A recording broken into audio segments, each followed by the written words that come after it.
Sir, आपने neurosurgeon बनने का फैसला कैसे लिया? क्या वो था कि आपको लगा कि न्यूरोसर्जन बनना चाहिए? पहले स्पाइन का एक कुतूहल था, इसीलिए ज्वाइन किया, लेकिन वो तो खैर एक एंट्री पॉइंट हो गया। लेकिन न्यूरो सर्जरी या ब्रेन सर्जरी और स्पाइन सर्जरी साथ साथ चलती है, तो न्यूरो सर्जरी की ट्रेनिंग वहाँ से शुरू हुई 1993 में। सर, कैसे थे ये 32 इयर्स? क्या मज़ा आया? क्या सेटिस्फेक्शन था? Absolutely satisfied. मैं एमपी में था तब, स्कूल्स की तरफ से एमपी मैंने 3 बार रिप्रेजेंट किया। कूच बिहार ट्रॉफी होती है, उसमें कुछ रिप्रेजेंट किया। फिर सीके नायडू स्कूल्स की एक ट्रॉफी होती है, उसमें मैं एमपी की तरफ से गया। हार्ट ट्रांसप्लांट हमने सुना है सर, ब्रेन ट्रांसप्लांट हो सकता है क्या सर? ब्लड सप्लाई ब्रेन का लिमिटेड टाइम ही वो सस्टेन कर सकता है, तो आपको टाइम फ्रेम में ही काम करना पड़ेगा। जो हार्ट में क्या होता है कि आपके पास बाईपास मशीन रहती है and the entire function of that is taken over. उसमें आप हार्ट ट्रांसप्लांट हो सकते हैं। ब्रेन ट्रांसप्लांट के लिए this is a major issue. मेरा हमेशा का एक, मैं बोलता हूँ कि technical skills is one part and your empathy towards the patient as a doctor is another part. हर एक चीज़ के लिए टाइम निकालता हूँ और हर एक चीज़ कोशिश कर लेता हूँ, क्योंकि ज़िंदगी एक ही बार मिलती है, उसमें सब करके देख लेना चाहिए। क्या बात है, क्या बात है। Through me I have been able to give life to many people. अपने बेस्ट कैपेसिटी में मैं लोगों की मदद कर सका, इसमें बहुत खुशी है मुझे। दोस्तों नमस्ते, मैं अमर अणे और आप सभी का स्वागत है अमर अणे पॉडकास्ट शो में। दोस्तों, इंसानी मस्तिष्क, ब्रेन, जिसे मेंदू भी कहते हैं, ये बड़ा ही कॉम्प्लिकेटेड ऑर्गन है और आज तक मेडिकल साइंस इसे पूरी तरह से डिकोड नहीं कर पाया है। 2 चीजें हैं जिसके बारे में क्यूरियोसिटी मुझे हमेशा से थी, बचपन से थी। एक था मस्तिष्क, जिसको भी डिकोड नहीं कर पाया, और दूसरा था यूनिवर्स। यूनिवर्स का तो कभी और हम डिकोड करने का प्रयास करेंगे, लेकिन आज हमने मस्तिष्क को यानी ब्रेन को डिकोड करने का प्रयास किया है। और इस जर्नी में मेरे साथ थे मध्य भारत के वेरी सीनियर और जाने माने neurospine surgeon doctor Shailesh Kelkar sir. उनसे हमने चर्चा की कि ये ब्रेन क्या होता है, इसकी फंक्शनैलिटी क्या होती है।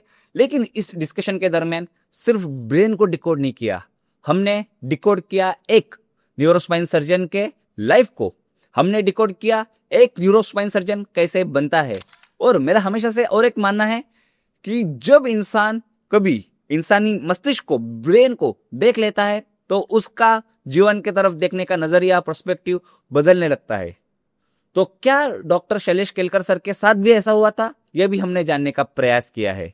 दोस्तों, ये पॉडकास्ट मेरे लिए एक पर्सनल काउंसलिंग सेशन था, जिसमें मैंने एक ब्रेनस्टॉर्मिंग किया, ब्रेन के बारे में, मन के बारे में और लाइफ के नजरियों के बारे में। आपके लिए भी ये एक ब्रेनस्टॉर्मिंग सेशन, एक काउंसलिंग सेशन हो सकता है। इस वीडियो को अंत तक देखिए। मैं आपको एक विश्वास दिलाता हूं कि जिंदगी जीने का एक नया नजरिया आपको इस पॉडकास्ट से मिलेगा। पॉडकास्ट शुरू करने से पहले चैनल को सब्सक्राइब करें और बेल आइकॉन हिट करें, ताकि आगे के पॉडकास्ट आपसे मिस ना हो। तो शुरू करते हैं आज के पॉडकास्ट को, decoding brain with doctor Shailesh Kelkar. Sir नमस्ते, हमारे स्टूडियो में आपका बहुत बहुत स्वागत है। ये हमारा सौभाग्य है कि जो लेजेंडरी न्यूरोसर्जन है वो आज हमारे स्टूडियो में है, तो इससे बड़ा सौभाग्य मुझे नहीं लगता कि मेरा कुछ हो सकता है। और दूसरा एक इसमें कि आपकी अपॉइंटमेंट लेके आपके पास आना पड़ता है और फिर न्यूरोसर्जन के रिसेप्शन पे हमको पे करके आपसे डिस्कशन करना पड़ता है। यहाँ मुझे कोई पे नहीं करना है किसी चीज़ के लिए और आपसे बहुत सारे सवाल पूछने हैं। बिल्कुल, मैं बिल्कुल तैयार हूँ यस, सवालों के जवाब देने के लिए। ग्रेट। सर, इस पूरे पॉडकास्ट में 2 सेगमेंट्स है। पहला सेगमेंट है एज अ न्यूरोसर्जन आप कैसे डेवलप हुए उसके बारे में, और जो दूसरा सेगमेंट है हम ब्रेन की अलग अलग बीमारियों के बारे में, उसके ट्रीटमेंट्स, सर्जरीज के बारे में डिस्कस करेंगे। तो हम स्टार्ट करते हैं सर आपके पर्सनल जर्नी से। ओके। न्यूरो सर्जरी, जब हम छोटे थे हमको बोलते थे कि मदर फादर की बड़े होकर डॉक्टर बनना है, डॉक्टर बनना चाहिए। जब बड़े हुए तो पता चला कि डॉक्टर बनना कितना डिफिकल्ट है, और उसमें न्यूरो सर्जरी जैसी ब्रांच, वो जिसको हम बोल सकते हैं कि सबसे कठिन, सबसे डिफिकल्ट, और अराउंड 30 इयर्स पहले ये तो हमारे लिए, मतलब मुझे तो 100 जन्म देने पड़ेंगे न्यूरो सर्जन बनने के लिए। तो सर, आपने न्यूरो सर्जन बनने का फैसला कैसे लिया? क्या वो था कि आपको लगा कि न्यूरो सर्जन बनना चाहिए? इसकी कहानी वैसे बहुत लंबी है। मैं शुरुआती दौर में, मेरे पिताजी भिलाई में काम करते थे, वहाँ के स्टील प्लांट में, हॉस्पिटल में। और वहाँ मैं स्कूलिंग मेरा वहाँ हुआ है। और वहाँ एक एस्ट्रोलॉजर से हमारा संपर्क आया और उन्होंने मेरी पत्रिका देखी होगी या हमारे पिताजी ने और माताजी ने दिखाई होगी, तो उन्होंने कहा कि इसका मंगल बहुत बलवान है। तो जिसका मंगल बलवान होता है उसको कहते हैं कि उसमें अतिरिक्त कोई शक्तियाँ रहती है जिसमें कि धाड़सी काम कर सकता है। तो ये सर्जन बनेगा, उस समय उन्होंने मुझे शायद 7वीं या 8वीं में बताया था। तब तो हमने उसको एक तरफ नकार दिया था कि ये ऐसा अभी से कैसे बोल सकते हैं। लेकिन जैसे जैसे समय बीतता गया, मैं आगे चल के 11वीं तक वहाँ पढ़ा, फिर नागपुर आ गया और यहाँ पे मैंने मेडिकल के लिए कोशिश की और मुझे एडमिशन मिल गई। उसके बाद यहाँ पे गवर्नमेंट मेडिकल कॉलेज से मेडिकल हो गया। उसके बाद में समय आया कि अब पीजी करना है। तो पीजी में भी आपकी इच्छा तो बहुत होती है, लेकिन कुछ चीज़ें आपको, तकदीर भी आपको वहाँ ले जाती है। तो वहाँ पे मुझे पहले शुरुआत में एनेस्थीसिया में मिला, फिर कुछ दिनों बाद सर्जरी में कन्वर्ट हो गया। फिर मैं सर्जरी के इसमें 3 साल मैंने वहाँ पे किए। तो ये बात है 1990 से 93 की। वहाँ पे 1993 में फिर से समय आया कि आप इसके आगे क्या करना है। उस समय के दौर में सुपर स्पेशलिटी का एक दौर चला और मैंने भी बोला कि अब कुछ आगे और करना चाहिए, या सीखने का समय वही रहता है। इसलिए फिर हमने उस समय की जो प्री एंट्रेंस रहती है सुपर स्पेशलिटी की, उस समय हमारे यहाँ पे नागपुर में कोई सीट्स नहीं थी। सब सीट्स मोस्टली मेट्रोज में या बम्बई में, दिल्ली में, चेन्नई में, बेंगलोर में, ऐसी जगह सीट्स थी। तो एक प्री सुपर स्पेशलिटी की एग्ज़ाम होती है बम्बई में, वो जाके मैंने दी और उसमें जो मुझे मार्क्स मिले थे उसके हिसाब से मैंने फिर पता किया कि ये, क्योंकि 4-5 ब्रांचेस हैं सर्जरी के बाद, तो neuro surgery, cardiac surgery, euro surgery, ऐसी ब्रांचेस हैं। उसमें से किस में आप करना चाहेंगे? तो मुझे थोड़ा सा एक कुतूहल था स्पाइन सर्जरी के बारे में। और हमेशा उस समय एक फेमस स्पाइन सर्जन या जो पायनियर स्पाइन सर्जन है बम्बई के और इंडिया के, डॉक्टर रमानी, उनका मुझे पता चला कि वो साइन में अटैच्ड हैं और वहाँ पे उनके अंडर स्टूडेंट्स पढ़ते हैं। तो हमारे कुछ सीनियर्स थे, उनसे मैंने चर्चा की और फिर मैंने न्यूरो सर्जरी ज्वाइन की। तो इस प्रकार से पहले स्पाइन का एक कुतूहल था, इसीलिए ज्वाइन किया। लेकिन वो तो खैर एक एंट्री पॉइंट हो गया। लेकिन न्यूरो सर्जरी या ब्रेन सर्जरी और स्पाइन सर्जरी साथ साथ चलती है। तो न्यूरो सर्जरी की ट्रेनिंग वहाँ से शुरू हुई 1993 में। 93 ओके। सर 1993 में आई गेस आपने कहाँ से स्टार्ट किया ये सर्जरी? बॉम्बे साइन हॉस्पिटल ने किया। अच्छा। और वहाँ पे 3 साल की ट्रेनिंग होती है। तो 3 साल वहाँ का ट्रेनिंग बहुत ही इंटेंसिव ट्रेनिंग होती है, क्योंकि साइन, आप जानते हैं कि बम्बई वैसे ही एक बहुत ही पॉपुलेटेड शहर है और उसमें वो एक नेशनल हाईवे पे स्थित है साइन। तो इसलिए वहाँ पे उस समय ट्रॉमा के केसेस इतने ज़्यादा आते थे कि ट्रॉमा हर रोज़ रात में हमको वहाँ पे रहना पड़ता था कैजुअलिटी में, और रात को ट्रॉमा हैंडल करना पड़ता था। यहाँ तक कि पूरे एक साल में 365 दिन में प्रैक्टिकली रोज़ रात को मैंने एक ऑपरेट किया है। ऐसे शुरुआत हुई मेरी। तो ये अनुभव जो मिला उस समय का, और उस समय के अनुभव के आधार पे, और फिर बाद में धीरे धीरे जैसे जैसे समय बदलता गया, वो चेंजेस आते गए अपनी ट्रेनिंग केस में। सर अभी मतलब 1993 में आपने स्टार्ट किया न्यूरो सर्जरी, और ये कितने साल का ट्रेनिंग था? 3 साल का, मतलब 1996। 1996 में मेरा ट्रेनिंग हुआ। और 1996 के बाद से सर क्या 1996 में फिर मैंने तय किया कि बम्बई में शायद मैं रहना पसंद नहीं करूंगा, क्योंकि वहाँ की जो पॉपुलेशन है या भीड़ रहती है वो मुझे भिलाई में आदत थी, और फिर नागपुर में हम थोड़ा सा शांत एरिया को पसंद करते हैं। और नागपुर में उस समय सिम्स हॉस्पिटल में एक पोस्ट निकली थी, तो मैंने फिर यहाँ अप्लाई किया और 1996 में मैं नागपुर आ गया वापस। और मेरे पेरेंट्स भी नागपुर आने वाले थे, तो सबके लिए अच्छा था कि एक साथ रहेंगे। और यहाँ पे सर अभी इस पूरे जर्नी से ऐसा प्रतीत हो रहा है कि आपको टोटल नागपुर आए 29 ईयर्स हो गए as a neuro surgeon practice करते हुए, और ट्रेनिंग पकड़ के 32 ईयर्स। सर कैसे थे ये 32 ईयर्स? क्या मजा आया? क्या सेटिस्फेक्शन था? और कैसे देखते हैं इन 32 ईयर्स को? मैं अगर पीछे पलट के देखता हूँ तो बहुत अच्छा लगता है, क्योंकि हम इस दौर में आए हैं जब मैं समझता हूँ कि हमारी जनरेशन सबसे लकी जनरेशन है, क्योंकि हमने ये जो स्टोरी अनफोल्ड हुई है डेवलपमेंट की, ना सिर्फ न्यूरो सर्जरी में, बाकी सब चीज़ों में भी आप देखेंगे, तो जब मैंने शुरू किया तो न्यूरो सर्जरी में हमारे पास कोई भी मैकेनाइज्ड इंस्ट्रूमेंट्स नहीं थे, या जो हम ऑपरेट करते हैं तो भी इलेक्ट्रिकल इंस्ट्रूमेंट्स नहीं थे, हाथ से सब करना पड़ता था। तो उसमें बड़ा टाइम लगता था, हम एक प्रोसीजर करने को हमको 5-5, 6-6 घंटे लग जाते थे। अच्छा। तो उस दौर से हमने शुरुआत की, और फिर धीरे धीरे जो डेवलपमेंट होती गई, तो उसमें इंस्ट्रूमेंट्स आपको नए नए इक्विपमेंट्स, रिफाइंड इक्विपमेंट्स मिलते गए, और वो दौर हमने हर चीज़ को एंजॉय करते हुए हम बढ़े हैं आगे। तो आज का जो दौर अभी की जनरेशन को जो दिख रहा है, वो हमने पूरा महसूस किया है, और उसमें से हम बाहर आए हैं। आपको अगर एक उदाहरण दूं, तो मैं जब यहाँ आया था तो उस समय फ़ोन्स की बात कर रहा हूँ मैं, कि कांटेक्ट डॉक्टर को करना कितना मुश्किल रहता था। तो सिंस में था तब मैं, और उस समय जब कॉल आता था तो वो गाड़ी लेके, एक रजिस्टर लेके, वहाँ का अटेंडेंट रात में आता था, और वो आपको कॉल के लिए वो लेके आता था, क्योंकि फ़ोन नहीं था। नहीं थे। और उसके बाद फिर लैंडलाइन आया, तो लैंडलाइन के ऊपर आपको, आप अगर कॉल पे हैं तो आप घर छोड़ नहीं सकते थे, आप कहीं जा नहीं सकते थे। जिस दिन कॉल पे हैं आपको, उस दिन रात भर आपको वहीं पे रहना ज़रूरी था, ताकि फ़ोन मिस ना हो। और फिर वो होने के बाद आपको जाके, पेशेंट आया, एडमिट हुआ, तो आपको जाके देखना पड़ता था रात में, बिना देखे ये होता नहीं था। फिर पेजर का ज़माना आया, आपने शायद हाँ, सुना है उसके बारे में। तो पेजर में क्या होता था कि आपको पेजिंग होता था कि ये you have been asked to contact so and so, या ऐसे ऐसे patients, text message. Text message आता था।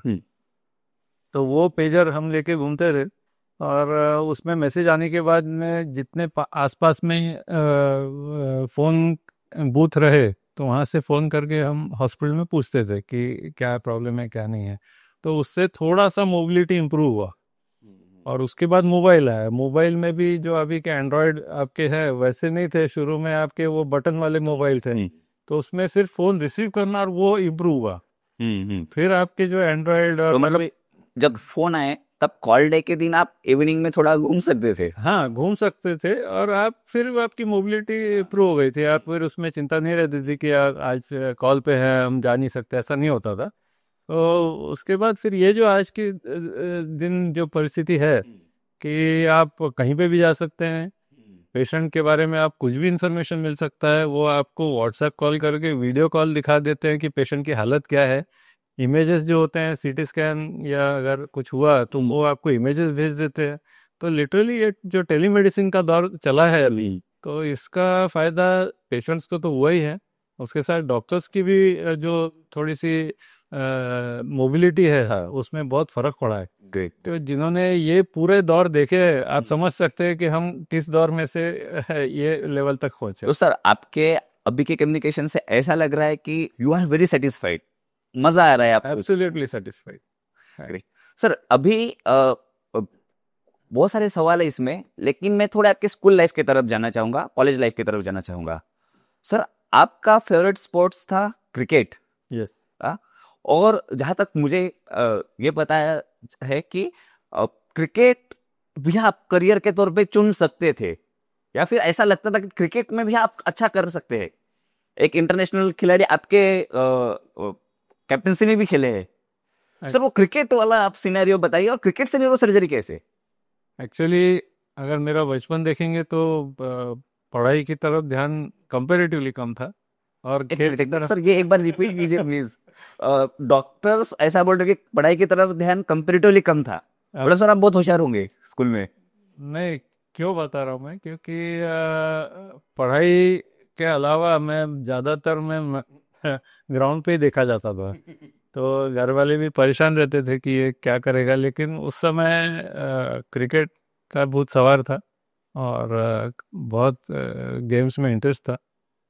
मेरे पापा जो थे वो नागपुर यूनिवर्सिटी खेल चुके थे, तो वो मुझे, और वो खुद मेडिकल फील्ड में थे, तो मुझे बोलते थे कि अगर क्रिकेट तुझे अच्छा लगता है तो तू क्रिकेट में करियर कर और क्रिकेट खेल। तो वो मुझे बोलते थे कि तू कॉमर्स कर ले और क्रिकेट खेल।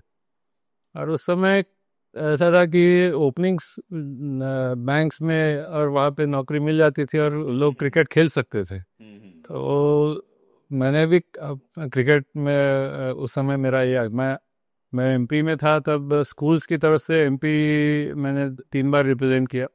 कूच बिहार ट्रॉफी होती है उसमें कुछ रिप्रेजेंट किया, फिर सीके नायडू स्कूल्स की एक ट्रॉफी होती है उसमें मैं एमपी की तरफ से गया।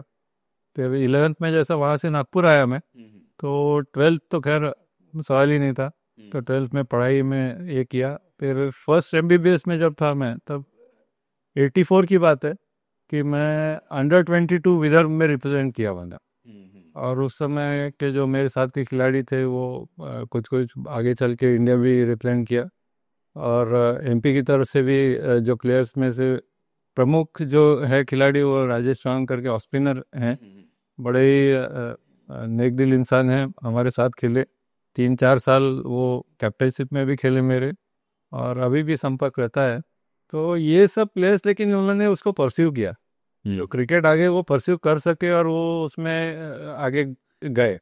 लेकिन मैं जब फर्स्ट एमबीबीएस में था तब नागपुर यूनिवर्सिटी भी खेला उस साल, लेकिन जब देखा कि पढ़ाई बहुत सफ़र होती है और आज का दौर अलग है, जब आईपीएल है और बहुत अपॉर्चुनिटीज़ है। उस समय आप अगर रणजी ट्रॉफी खेल लेंगे तो बहुत बड़ी बात हो जाती थी। और उस समय बॉम्बे और दिल्ली और इन्हीं का दबदबा था, तो मोस्टली प्लेयर्स जो है वहीं से निकलते थे।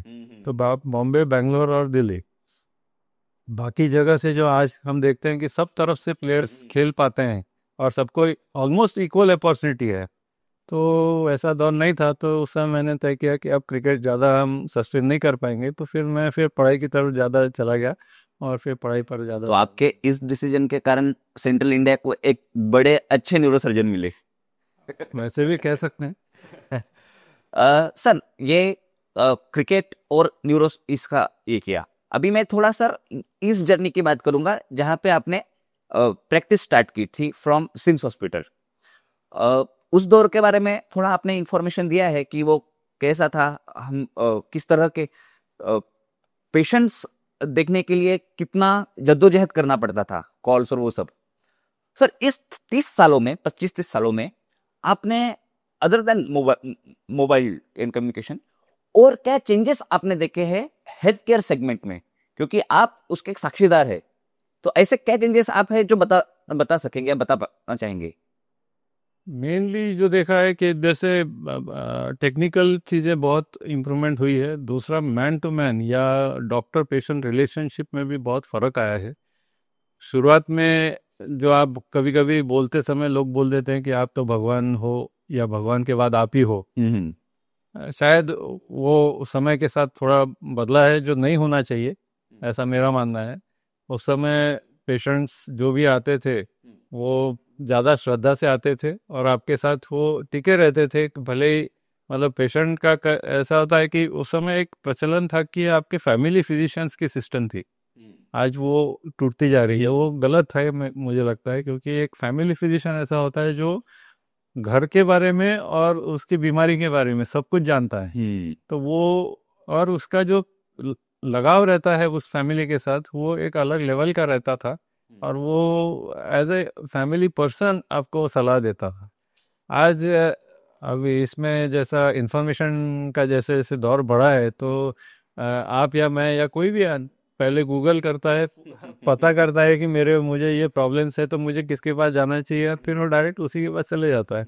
तो ये फैमिली फिजिशियन वाली जो कड़ी है बीच की, वो संभव थोड़ी सी ढीली पड़ी है, जो समाज के लिए और डॉक्टर पेशेंट रिलेशन के लिए अच्छी नहीं है। मतलब एक आपने बदलाव देखा कि फैमिली फिजिशियन वाला कॉन्सेप्ट था वो धीरे धीरे कम हो रहा है।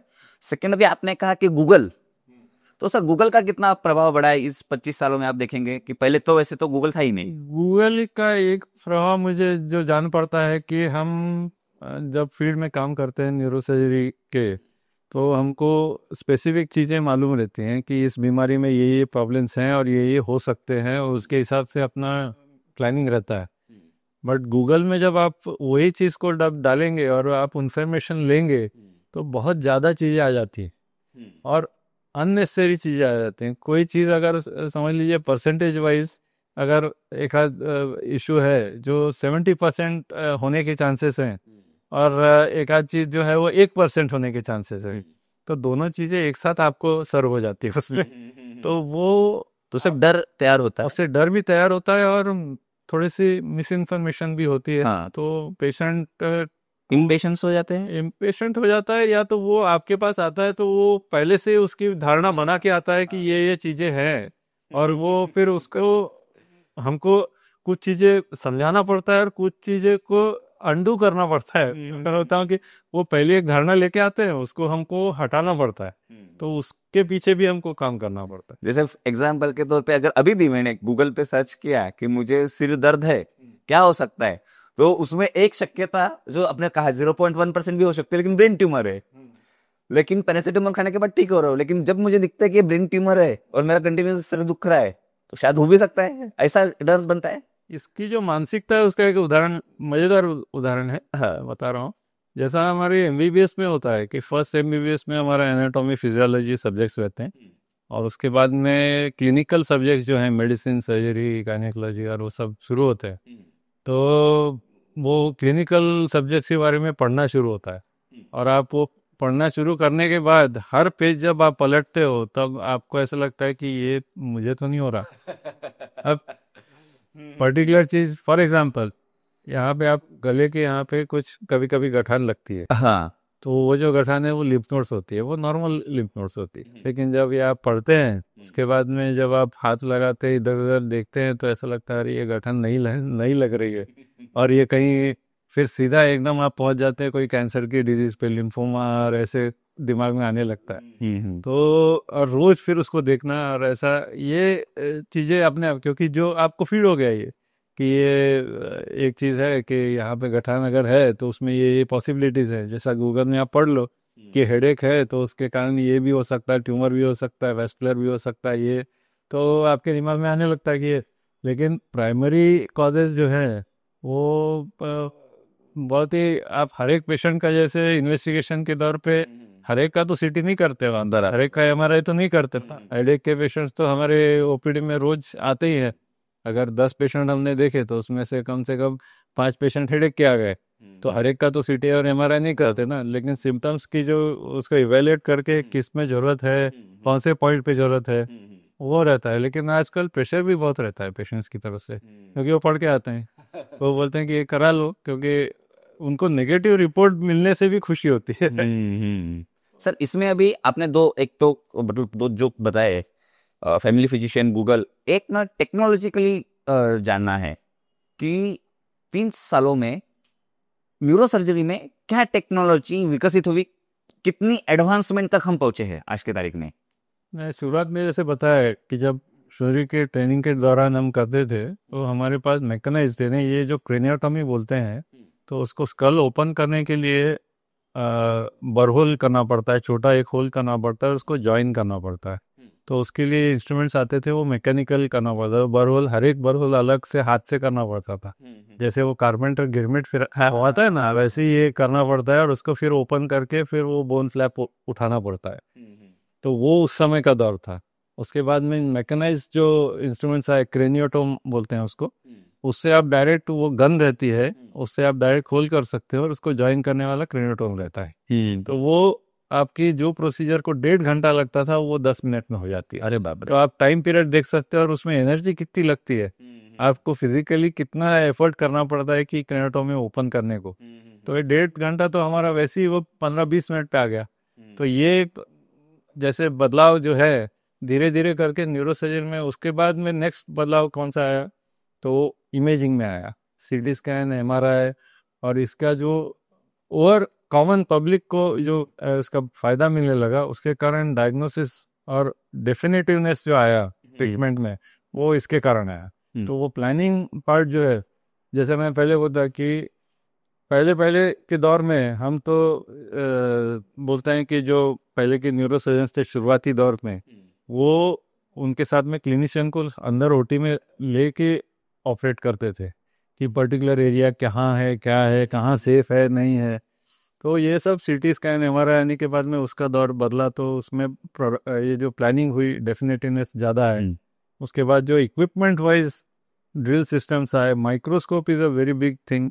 माइक्रोस्कोप सबसे पहले ईएनटी सर्जन्स ने ज़्यादा उपयोग किया, उसके बाद में उसका उपयोग जो है हमारे न्यूरो सर्जरी में, ऑप्थेल्मोलॉजी में, ये माइक्रोस्कोप का यूज़ होने लगा। और माइक्रोस्कोप का सबसे बड़ा ये है कि उससे आपका magnification and light source depth में, उसके कारण आपकी सर्जिकल स्किल्स इतनी इम्प्रूव हो गई कि आप बेयर आए जब ऑपरेट करते हैं और माइक्रोस्कोप में जब ऑपरेट करते हैं तो आपका फील्ड ऑफ विजन इतना सुंदर रहता है कि आप एकदम ऐसा it is like an open book. Great great. तो ये फर्क समय के साथ आया। अभी नेविगेशन सिस्टम आया। अच्छा। नेविगेशन सिस्टम में आपको कौन सा स्ट्रक्चर कहाँ पे है उसका पहले से आप फीड कर सकते हो मशीन को, और उसके हिसाब से यू कैन बी प्रिसाइज कि ये आप उसके ऊपर प्रोब रख देंगे तो आपको वो मशीन बताएगी कि आप पर्टिकुलर एरिया में हो, कितने डिस्टेंस पे हो, कहाँ से कौन से स्ट्रक्चर्स पास में हैं। तो आप अगर ट्यूमर ऑपरेट कर रहे हैं तो ट्यूमर ऑपरेट करते समय आप वहाँ पहुँचने के बाद आपको पता चल सकता है कि कितना बचा है। तो ये सब ये नेविगेशन सिस्टम। अभी माइक्रोस्कोप का अगला एक्सोस्कोप करके आया है जो अभी अवेलेबल हो रहा है धीरे धीरे। उसमें जैसे माइक्रोस्कोप में आपको अंदर देख के ऑपरेट करना पड़ता है, एक्सोस्कोप में स्क्रीन पे देख के आप एक्सोस्कोप एडजस्ट करो और हाथ से ऑपरेट करो। तो ये नेक्स्ट लेवल अभी चल रही है। तो ये तो बदलाव तो होते रहने वाले हैं। ये तो अब कहाँ तक जाएगा तो nobody can really predict. Great great sir. एक ओवरऑल हमने फर्स्ट इसमें आपकी जर्नी और इस तरह के बदलाव के तरफ डिस्कशन किया। अभी मैं ब्रेन के तरफ आऊंगा सर। ब्रेन के बारे में बहुत सारी क्यूरियोसिटी है और मेरे साथ ऐसे व्यक्ति है जिन्होंने ब्रेन देखा है। जैसे मैंने कहा मेरे साथ ऐसे डॉक्टर है, ऐसे व्यक्ति है जिन्होंने ब्रेन देखा है और ब्रेन के बारे में हमें बचपन से क्यूरियोसिटी है। तो एक ओवरव्यू इफेक्ट करके कॉन्सेप्ट है सर। मैं एक शॉर्ट में बताना चाहूंगा। एक साइंटिस्ट थे, उन्होंने ऐसा कहा था कि जब इंसान आसमान से पृथ्वी की तरफ देखेगा, अर्थ की तरफ देखेगा, तो उसका जीवन के तरफ देखने का नजरिया बदल जाएगा, क्योंकि वहां पे ना कोई सीमा है।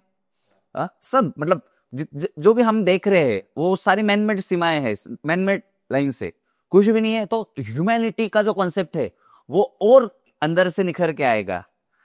तो सर ब्रेन, मुझे ऐसा लगता है कि ब्रेन देखने के बाद शायद ऐसा ही कुछ लगता हो। सर आपने पहली बार ब्रेन कब देखा था, पहला सवाल। दूसरा, पूरा ब्रेन देखा था क्या जो पिक्चर में हम देखते हैं वो?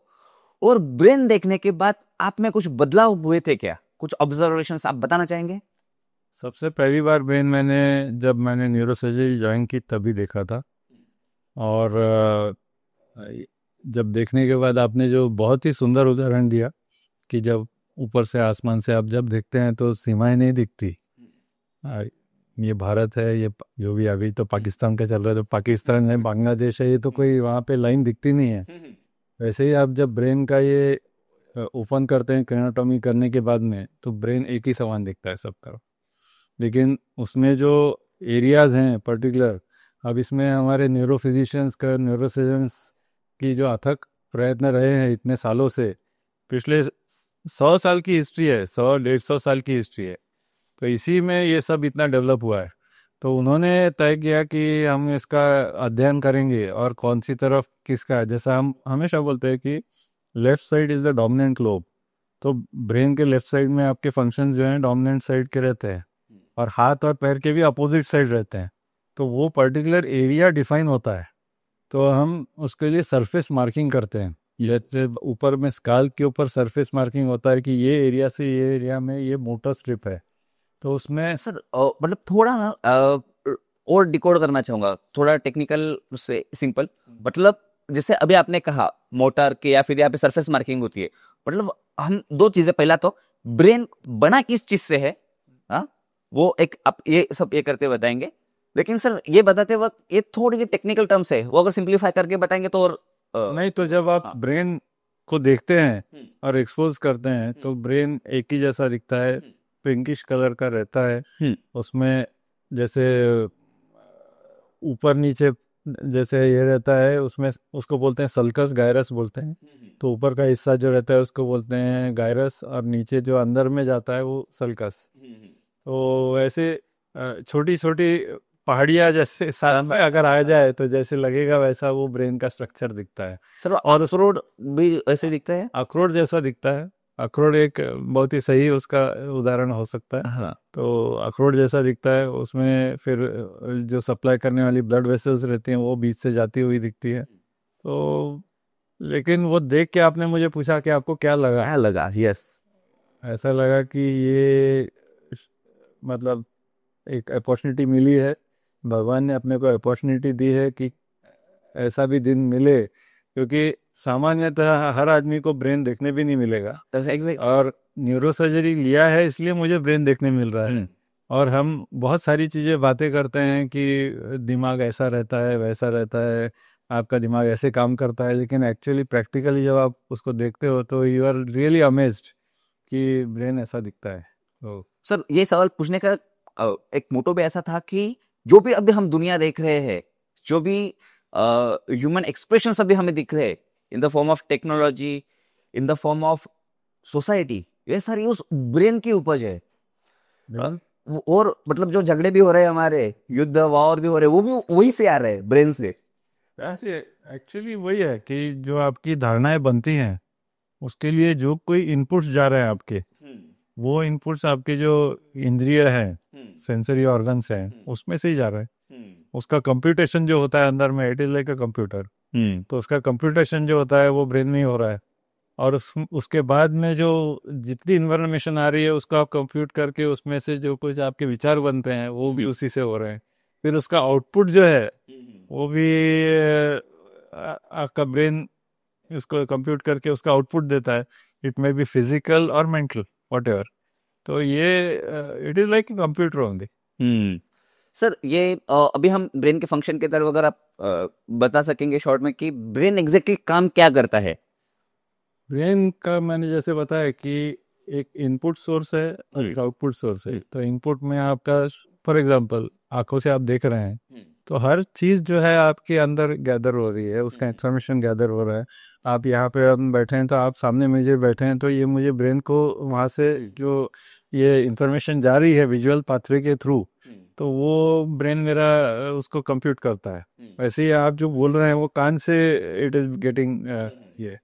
और नाक से भी देर इज, तो दीज आर स्पेशल सेंसेस। उसके अलावा हाथ, सेंसरी सेंसेशंस और ये भी चालू है। और ब्रेन में इतनी सारी सेंटर्स हैं जहाँ पे कंटिन्यूअस नॉन स्टॉप फ्लो है ये इंफॉर्मेशन की। और उसको फिर एक साथ उसका इवेल्युएट करना और उसका फिर आउटपुट देना। या हम बोलते हैं कि जब आप स्पीच, फॉर एग्जांपल, मैं आपसे बात कर रहा हूँ तो वो बात आपके कानों से अंदर जा रही है and then there is a area वहाँ पे उसको कॉम्प्रिहेंशन, यानी आप उसको समझते हैं कि मैं क्या बोल रहा हूँ। फिर वो समझ के उसको इवेल्युएट किया जाता है और उसको फिर, जैसे आपने सवाल पूछा, मैंने आपको जवाब दिया, तो आपने सवाल क्या पूछा वो तो मैं इवेल्युएट करूंगा तभी आपको मैं जवाब दूंगा। तो वो कंटिन्यूस प्रोसेस चालू है। तो it is like a computer with a software and it is a super computer. So it is working day and night. Sir अभी आपने कहा कि सवाल जवाब प्रोसेसिंग कितना सेकंड लगता है सर? मतलब ये तो माइक्रो सेकंड में होता होगा। ये माइक्रो सेकंड में काम चालू है। तो आप सिंपल थोड़ी सी उंगली हिलाते हैं, हाँ, तो भी देर इज सम कमांड उसके कारण हो रहा है। एक्सप्रेशंस दे रहे हैं, मेरे चेहरे पे कुछ एक्सप्रेशन चेंज हो रहा है, वो भी कुछ कमांड आ रही है उसकी वजह से। आप हंसते हैं तो भी सिर्फ हंसना यानी सिर्फ मुंह खोल दिया, उसके साथ साथ एक्सप्रेशन भी आ रहे हैं, आंखों में भी एक्सप्रेशन चेंज हो रहे हैं, सब इट्स ऑर्केस्ट्रा। तो ये ऑर्केस्ट्रा के लिए ये जो जितनी सारी चीजें काम हो रही है ब्रेन में, it is at a different level. और सर ये जो कम्युनिकेशन है, मतलब ब्रेन से सपोज आंखों की तरफ जा रहा है, ब्रेन से हाथ की तरफ, बाकी ऑर्गन्स की तरफ जा रहा है, ये कम्युनिकेशन कैसे होता है? मतलब कुछ वायरिंग तार क्या होते हैं अंदर? ये एक्चुअली ब्रेन का, अब एग्जैक्ट तो नंबर नहीं मालूम, लेकिन it is said that there are some 86 billion neurons. These neurons are the basic structures, जैसे ये प्राइमरी स्ट्रक्चर है। अब उसके फंक्शन जो है वो अलग अलग है, उसका जहाँ वो लोकेटेड है, अब ये तो बनावट की बात है। अब उसमें हम बोलते हैं कि फॉर एग्जांपल ह्यूमन बीइंग जो है अपना, उसमें सामने का जो भाग है फ्रंटल लोब ये बड़ा होता है। क्यों? तो इसमें सबसे ज़्यादा अपने जो इंटरेक्शन की और उसमें जो कंप्यूटिंग की कैपेसिटी ज़्यादा है। जो लोअर एनिमल्स हैं उसमें ये फोर ब्रेन छोटा होता है। तो उसमें वो उतना समझदार नहीं होता, इसलिए हम बोलते हैं कि human beings are the most advanced variety of all animals as such, क्योंकि हमारे पास वो क्षमता है ज़्यादा, हम उसको कंप्यूट कर सकते हैं, उसको समझ सकते हैं फ्रंटल लोब के कारण। फ्रंटल लोब के कारण। तो ये बहुत बड़ी है। तो ये जो सेल्स रहते हैं उसमें एक तरफ से इंफॉर्मेशन आती है, वो सेल्स के अंदर उसको इवेल्युएट होता है, और दूसरी तरफ से वो it is transmitted to other parts brain में। तो ये जो इंफॉर्मेशन है उसको, जैसे हम फॉर एग्जांपल मेमोरी है, शॉर्ट टर्म मेमोरी, इंटरमीडिएट और लॉन्ग टर्म मेमोरी में प्रोटीन्स तैयार होते हैं और वो वहाँ स्टोर होते हैं। तो वो प्रोटीन्स आप जब बोलते हैं कि मुझे याद आ रहा है, तो मतलब there are some proteins which have been deposited and they are providing you with those informations. मैं बोलता हूँ कि 1993 में ऐसा हुआ था, तो ये कहाँ से आ गया? तो 1993 की कोई प्रोटीन्स बराबर है जो they are providing me that information to pass on to you. तो ये हमारे जितने एक्सपीरियंसेस रहते हैं over a period of time, बचपन से जो है, और उसमें से आप हर एक एक्सपीरियंस तो याद नहीं रहते ना, तो उसको कितना आप इम्पोर्टेंस देते हो, वो इन्फॉर्मेशन आपके कलेक्ट होती जाती है, उसकी भी कैपेसिटी है। आप बोलते हैं मेरा मोबाइल का इतनी कैपेसिटी है, वो उसके ऊपर जा रहा है, ये इट इज गेनिंग ओवर, आप उसकी कैपेसिटी बढ़ाना पड़ेगा। बराबर। तो वैसे ब्रेन का है, देयर इज अ कैपेसिटी। तो वो कैपेसिटी के लिए then they try to delete some information which is non relevant. आज पूरे दिन में आपने बहुत सारे काम किए, उसमें से 2 काम इम्पोर्टेंट थे, वो काम आपके इम्पोर्टेंट जो है वो ध्यान में रहेंगे, बाकी सब आप डिलीट, क्योंकि दे आर रूटीन वर्क। तो वैसा ही, but brain is trained over a period of time. अब मैं एज अ न्यूरोसर्जन, मेरे लिए इम्पोर्टेंट क्या है? मेरा सब्जेक्ट के रिलेटेड इम्पोर्टेंट है, या मेरे फिर फैमिली से रिलेटेड इम्पोर्टेंट है? बाकी भी तो चीज़ें चालू है दुनिया में, मैं उसको ये नहीं करता, उसको सेव नहीं करता। हाँ, करता मैं वो आगे कान पे ब्रेन ने प्रोसेस किया, काम का नहीं है, डिलीट। हाँ, उसको डिलीट, रिसाइकल बिन में। हाँ, रिसाइकल बिन में, वैसा है। सर रिसाइकल बिन से रिकवर कर सकते हैं क्या, जैसे कंप्यूटर में करते हैं कि थोड़ा दिमाग में प्रेशर दो तो रिकवर होगा? वो फिर उसके रेलेवेंट, उसके कुछ इवेंट्स अगर उसको फीड करेंगे हम तो मतलब ऐसा, इट्स अ ऑटोमेटिक सिस्टम, तो फिर उससे इंफॉर्मेशन, वो कड़ियाँ जुड़ते जाएंगी और उसमें से इंफॉर्मेशन शायद रिकलेक्ट हो सकती है। वैसे ब्रेन के बारे में तो सर बहुत सारी क्यूरियोसिटी है। मैं एक प्रसंग बताऊंगा, एक घटना बताऊंगा, मुझे इसको आप डिकोड करके बताएंगे सर? सर मैं एक अराउंड 8 साल पहले मुझे डेंगू हुआ था, और वो एक आश्चर्यकारक घटना इसलिए है क्योंकि ना मैं एडमिट हुआ 1 तारीख को, 1 और 2 तारीख का मुझे याद है, और फिर 10 तारीख के बाद का मुझे याद है। बीच में के 8 दिन में से 4 दिन मैं शुद्धि में था, मतलब आई वॉज अवेयर, लेकिन मुझे उसमें की कुछ भी बातें याद नहीं है। मैं बहुत सारे मेरे फैमिली के हिसाब से मैंने बहुत सारी हरकतें की उस वक्त। तो ये क्या हुआ होगा सर? वो चीजें मेरे माइंड में क्यों स्टोर नहीं हुई होगी? अब कोई भी जो आपकी एक्टिविटी है, it requires an optimum environment. तो वो ऑप्टिमम जब तक ये नहीं होगा तब तक वो आपका फंक्शनिंग नॉर्मल नहीं हो सकता। फॉर एग्जांपल, एक हेड इंजरी का पेशेंट है, वो उसको मार लगा, तो कभी कभी वो आता है, बोलता है मुझे उसके पहले का याद नहीं 5 मिनट, या उसके बाद का 10 मिनट का याद नहीं, that is called as amnesia. तो वो सडन ब्रेन शेक होने की वजह से जो कुछ फिजियोलॉजिकल इफेक्ट होता है, तो उस समय की इंफॉर्मेशन स्टोर नहीं कर पाता वो। वैसे ही वो शुद्धि में है, अगर शुद्धि में रहा तो भी याद नहीं रहता। तो ये रेट्रोग्रेड एमनीसिया या एंटीग्रेड एमनीसिया इसके टर्म्स यूज होते हैं। वैसे आप जो आपकी जो इसमें बोल रहे हैं कि डेंगू फीवर हुआ था उसमें, अगर टेम्परेचर बहुत हाई है या ब्लड प्रेशर के फ्लक्चुएशंस हो रहे हैं, तो अमोनिया वगैरह ऐसा कुछ बताया था मुझे, ब्रेन में अमोनिया गया था घर पे। वो हो सकता है, वो फिजिशियंस बता पाएंगे उसका, लेकिन मोटे तौर पे बता रहा हूँ कि ये जो बाकी चीजें जो है, जो नॉर्मल ब्रेन के फंक्शनिंग के लिए जो चीजें जरूरी है, वो अगर नहीं हो तो उस समय का टाइम पीरियड जो है वो ब्लैंक हो सकता है। मैं कभी कभी ऐसे बोलता हूँ क्योंकि उस 5-6 दिनों में मुझे बहुत पेन था, तो वो पेन बुलाने के लिए भगवान ने बोला कि चल डिलीट कर देते हो सकता है।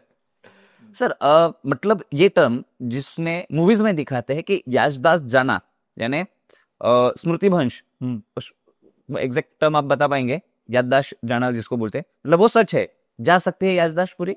जा सकती है ना, वही मतलब पास्ट की भी, मतलब आपने अभी 5-10 दिन का बताया, लेकिन पूरी की पूरी 10-20 साल 25 साल भूल गए, हो सकता है। ऐसा भी हो सकता है? ऐसा भी हो सकता है, पर्टिकुलरली जैसा जैसा हमने कहा कि ब्रेन का जैसे जैसे over a period of time with age और विद डिजीज आपका फंक्शनिंग कैन गेट हैम्पर्ड, जैसा उसके ऊपर इफेक्ट हो सकता है।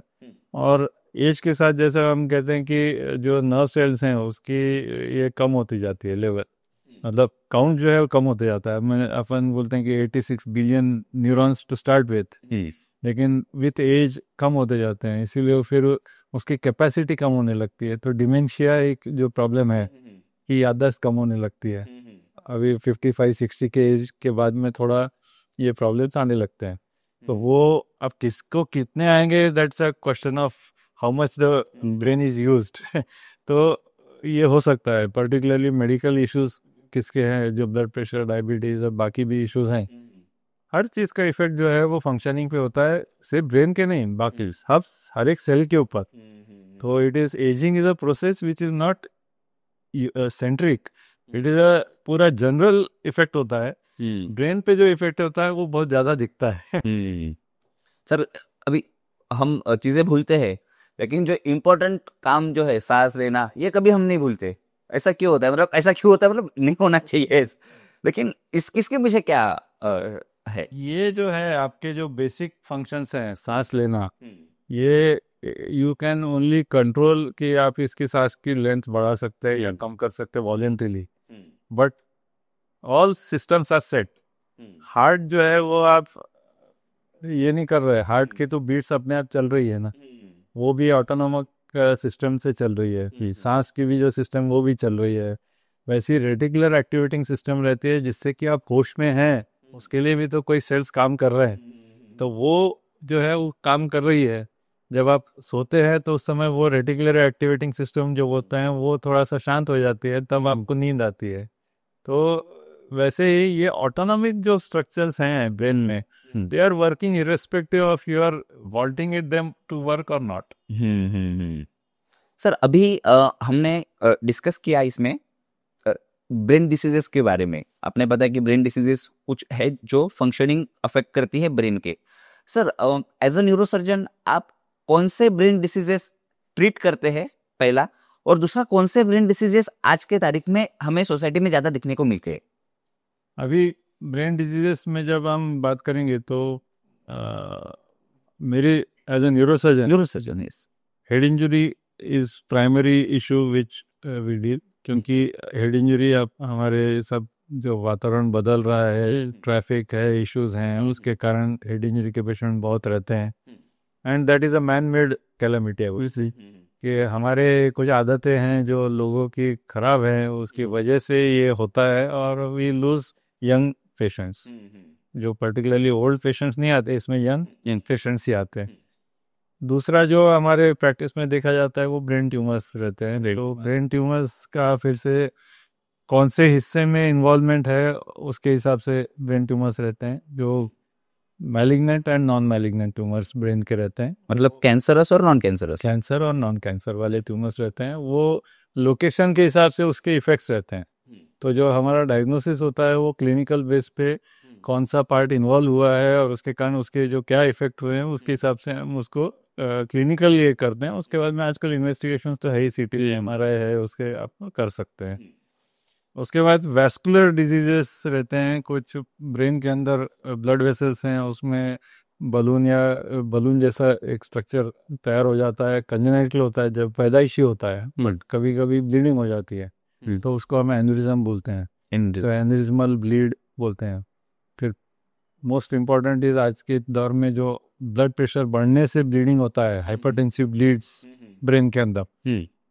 फिर आज जो दूसरे जो अपनी आदतें, जो खाने पीने की आदतें, एक्सरसाइज की आदतें जो है, उसकी वजह से होने वाले जो एथेरोस्क्लेरोसिस, जो प्राइमरी मेडिकल प्रॉब्लम है, उसके कारण ब्रेन का ब्लड सप्लाई बंद होने से इस्केमिक स्ट्रोक्स होते हैं, जो ब्रेन का ब्लड सप्लाई बंद होने से होता है। तो ये चीज़ों में medical treatment is the primary treatment, but जब भी मेडिकल ट्रीटमेंट के बाहर चीज़ें जाती हैं एज ए सर्जन हमको बुलाया जाता है, तो उसमें सर्जिकल इंटरवेंशन की जरूरत पड़ती है just to revert the process. फिर इन्फेक्शंस हैं, जो बैक्टीरियल इन्फेक्शंस, नॉर्मल इन्फेक्शंस जो ब्रेन में पहुंच जाते हैं, तो उसके कारण मेनिंजाइटिस, ये टर्म कॉमनली सुना होगा, मेनिंजाइटिस, एंसेफेलाइटिस, ये टर्म्स यूज होते हैं उसके लिए। वायरल बैक्टीरियल इन्फेक्शंस, फिर ट्यूबरकुलर इन्फेक्शंस। इंडिया में ट्यूबरकुलर इन्फेक्शंस कॉमन है, तो उसकी वजह से कभी कभी गठान तैयार हो जाती है ब्रेन में, उसको ट्यूबरकुलोमा कहते हैं। या कभी ब्रेन के इर्द गिर्द जो पानी सर्कुलेट होता है, तो वो पानी सर्कुलेट जो होता है वो इन्फेक्शन की वजह से वो रुक जाता है, तो कभी कभी ब्रेन में पानी जमा हो जाता है, उसको हाइड्रोसेफलस बोलते हैं। तो अगर पानी का प्रेशर बढ़ जाता है तो ब्रेन की फंक्शनिंग पे इफेक्ट होता है, तो उसके लिए बाईपास प्रोसीजर्स उसके होते हैं, या डाइवर्शन प्रोसीजर्स बोलते हैं। तो शंट की ट्यूब्स डाली जाती है, तो उससे ब्रेन का प्रेशर कम करने के लिए पानी को डाइवर्ट किया जाता है ब्रेन से पेट में। तो ये मोटे मोटे ये है। बाकी कुछ जो है पर्टिकुलरली मैं ट्राइजेमिनल न्यूरल्जिया बोलते हैं, जिसमें कि एक डेंटिस्ट के पास पेशेंट जाते हैं कि दांत दुख रहा है, दांत दुख रहा है, then they try to find out. कभी कभी उसमें इन्फेक्शन मिलता है तो रूट कैनाल करते हैं, उसके बाद भी वो ठीक नहीं होता। फिर ऐसे भी हमारे प्रैक्टिस में देखा गया कि एक तरफ के सब दांत निकाल दिए और बाद में भी पेशेंट रिलीफ नहीं मिल रहा है, देन दे रियलाइज कि इसमें कुछ तो भी दूसरा प्रॉब्लम है। तो एक्चुअली प्रॉब्लम रहता है ब्रेन के वहाँ से जो नर्व निकलती है, वहाँ पे उसके ऊपर प्रेशर आने की वजह से वो पूरा कंटिन्यूसली उसका पेन रहता है। इट इज सीवियर पेन, और इवन टू द लिमिट कि वहाँ उसमें सुसाइडल टेंडेंसीज भी देखी गई जब वो पेन इतना इतना सीवियर रहता है। तो ये सब फिर उसमें ये न्यूरोसर्जरी, ये न्यूरोसर्जन्स के पास आते हैं पेशेंट। लेकिन ये कौन से फेज में आएंगे, क्योंकि हमारा दिमाग जब तक जानता नहीं तब तक हम बोलते नहीं। वैसा है, जब तक आप उसको पकड़ोगे नहीं जल्दी, तब तक उसका इलाज जल्दी चालू नहीं होता। तो इट ऑल डिपेंड्स कि जैसा जनरल प्रैक्टिस में हेडेक करके पेशेंट आता है, तो हर एक को हम पहले इन्वेस्टिगेट नहीं करते ना, पहले हम पैरासीटामोल देंगे, कुछ दिन देखेंगे, अनलेस उसके साथ कोई अदर इश्यूज है, तो फिर हम एकदम से इवेल्युएशन के पीछे नहीं जाते। वैसे ही वो कौन से फेज में पेशेंट का हम सस्पेक्ट करते हैं कि ये प्रॉब्लम है, उसके हिसाब से ट्रीटमेंट रहती है उसकी। और सर सर्जरीज के तरफ आएंगे तो मैं मतलब थोड़ा टेक्निकल टर्म में भी चलेगा आपका कम्युनिकेशन इसमें। कौन सी सर्जरीज होती है सर, और वो किन बीमारियों पे काम करती है सर्जरीज? अभी जैसा ब्रेन और स्पाइन दो विषय हो गए। हाँ, तो ब्रेन में पर्टिकुलरली हेड इंजरीज है, तो उसमें तो इमरजेंसी सर्जरीज होती है। पर्टिकुलरली जो क्लॉट रहता है, हाँ, ब्लड क्लॉट तैयार होता है, वो ब्रेन के सरफेस पे है या अंदर है, उसके हिसाब से वहाँ पे ब्रेन का या स्कल का पार्ट ओपन होता है, और अंदर जाके उसमें से क्लॉट को इवैक्यूएट करना पड़ता है, ताकि प्रेशर कम हो जाए ब्रेन का और उसका फंक्शनिंग इम्प्रूव हो। हम हमेशा बोलते हैं पेशेंट को कि हम अंदर जाके कोई तार जोड़ नहीं रहे हैं, ये तो फंक्शनिंग नॉर्मल आने के लिए जो टाइम लगेगा सो लगेगा, but these are basically called life saving procedures. तो वो एक पार्ट हो गया। ब्रेन ट्यूमर्स की जब बात आती है, तब ब्रेन ट्यूमर कहाँ लोकेटेड है उसके हिसाब से उस एरिया का जो सरफेस है, वहाँ पे क्रेनियोटॉमी की जाती है या स्कल ओपन किया जाता है, ताकि यू हैव एन एक्सेस। तो वहाँ पहुँचने के लिए जो हमको जितनी जगह की जरूरत है वो प्लानिंग होता है और वहाँ पहुँचा जाता है। सर एक ये है कि जैसे मैंने ब्रेन सर्जरी कभी देखा नहीं है, और फॉर्चुनेटली आसपास कभी किसी की हुई नहीं है, तो ऐसा लगता है कि ओपन हार्ट सर्जरी होती है, तो यहाँ से स्टर्नम से काट के पूरा हार्ट ओपन करते हैं। तो ब्रेन ये जो है मेरा ये पूरा कैसा पूरा ऊपर करके ब्रेन सर्जरी करते हैं कि कैसा करते हैं? नहीं, इसमें वही मैं कह रहा हूँ कि जिस एरिया में इन्वॉल्व है, समझो राइट साइड में है ट्यूमर, तो राइट साइड में ट्यूमर जिस जगह पर है उसी के ऊपर का आपको स्कल का ओपन करके वहां पर पहुंचा पूरा निकल। पहले करते थे सर पूरा? पहले भी नहीं करते थे, लेकिन जो पहले करते थे उसमें एरिया जो है वो ज्यादा बड़ा ओपन करते थे, क्योंकि अभी जैसे विथ इमेजिंग या विथ इन्वेस्टिगेशंस आपको प्रिसाइज हो गया है, तो एग्जैक्टली आपको मालूम है कि इतना एरिया आपने ओपन किया तो यू हैव एक्सेस, तो उतने में हो जाता है। और सर ये अभी आपने जो बताए ट्यूमर और ये जो सर्जरीज है इसकी, सर कितना समय लगता है सर सर्जरी के लिए? नहीं, ये सर्जरी डिपेंड करता है कि ट्यूमर कितना अंदर में है, कितने स्ट्रक्चर्स उसमें इन्वॉल्व हैं, कितना अपना इम्पोर्टेंट एरिया से लग के है कितना, और ब्लड वेसल्स कितनी आसपास में है, उसके ऊपर सब डिपेंड करता है। तो रफली 2.5-3 घंटे से लेके 5-6 घंटे भी होती है सर्जरी। मतलब ट्रॉमा और ट्यूमर्स में दोनों में? ट्रॉमा ट्यूमर्स में। और सर शंट सर्जरी मैंने बताया वो 1.5 घंटे में हो जाती है। और सर ये जो ट्राइजेमिनल न्यूरल दिया की सर्जरी है, हाँ। वो भी करीब 3-3.5 घंटे लगते हैं। उसमें भी समय लगता है? हाँ, उसमें समय लगता है क्योंकि ये ओपन करना, वहाँ जाना और उसके ब्लड वेसल और नर्व को अलग करना, इंसुलेट करना, उसमें टाइम लगता है। और एक सर्जरी है जो नाक से भी करते हैं हम। अच्छा। जो पिट्यूटरी के लिए सर्जरी होती है। हाँ हाँ हाँ। तो वो एक्सेस जो है वो नाक से होता है, ताकि ब्रेन के स्कल बेस पे हाँ। जो डायरेक्ट एक्सेस मिलता है आपको उससे, और वहाँ जाके आप ट्यूमर को एक्सरसाइज कर सकते हैं। तो उसमें फिर बाकी स्कल का ओपन करने की जरूरत नहीं पड़ती, और इसमें हॉस्पिटल में स्टे भी कम रहता है कंपेरेटिवली। अच्छा। तो ये प्रोसीजर में आपका second day mostly patient discharge हो जाता है। सर अभी जिसको ना क्यूरियोसिटी बोलते हैं, ऐसे कुछ सवाल है मेरे रिलेटेड टू ब्रेन। एक सवाल है ऐसा, हार्ट ट्रांसप्लांट हमने सुना है सर, सीवीटीएस वो एक व्यक्ति है, उसका हार्ट रिप्लेस कर देता है इस हार्ट से। ब्रेन ट्रांसप्लांट हो सकता है क्या सर? ब्रेन ट्रांसप्लांट के मेन प्रॉब्लम ऐसा है कि ब्रेन की जो ये है ग्लूकोज और oxygen, these are the primary things. उसका एक टाइम पीरियड रहता है जितना देर वो सस्टेन कर सकता है विदाउट ग्लूकोज एंड ऑक्सीजन। तो ब्लड सप्लाई ब्रेन का लिमिटेड टाइम ही वो सस्टेन कर सकता है। जैसे फॉर एग्जांपल हम एन्यूरिज्म सर्जरी करते हैं, तो जहाँ पे एन्यूरिज्म रहता है उसका जहाँ से ब्लड सप्लाई रहता है उसको हम लॉक करते हैं टाइम पे, कुछ टाइम के लिए। तो वो हमारा टाइम जो है आपका क्लॉक चालू हो जाता है, टाइमर लगा के हमको करना पड़ता है। तो वो 3 से 5 मिनट तक ही सस्टेन कर सकता है। और सर इसको मैं थोड़ा विजुअलाइज करने का प्रयास करूंगा कि एक ऐसी रक्त की नली है जो ब्रेन को खून सप्लाई कर रही है, ठीक है, वहां पे कोई ब्लॉकेज है, उसको हटाना है। अभी वो सर्जरी करने के लिए आपके पास वो ब्लॉकेज हटाने के लिए टाइमर लगाओ 5 मिनट है, सिर्फ 5 मिनट। और 5 मिनट में वो आपको प्रोसीजर कंप्लीट होना चाहिए। एक बात अगर नहीं होता है तो आपको वो ब्लॉक को, मतलब जो आप मैंने ब्लड वेसल को क्लिप किया हुआ है, हम उसको ओपन करना ही पड़ेगा, क्योंकि बाकी ब्रेन का जो ये है ब्लड सप्लाई बंद हुआ तो ब्रेन में इन्फेक्ट हो सकता है, इट विल गेट डिस्ट्रॉयड। तो आपको टाइम फ्रेम में ही काम करना पड़ेगा। जो हार्ट में क्या होता है कि आपके पास बाईपास मशीन रहती है and the entire function of that is taken over. तो उसमें आप हार्ट ट्रांसप्लांट हो सकते हैं। ब्रेन ट्रांसप्लांट के लिए this is a major issue. वैसे काम हो रहा है but it is very difficult proposition. Sir अभी और एक क्यूरियोसिटी ब्रेन के बारे में थी, ये माइंड जो है वो एग्जैक्टली कहाँ पे होता है? बहुत लोग बोलते हैं कि माइंड ब्रेन में होता ही नहीं है, या फिर बहुत सारे ऐसे मिथ्स बोल सकते हैं उनके परसेप्शन से। माइंड कहाँ पे होता है सर?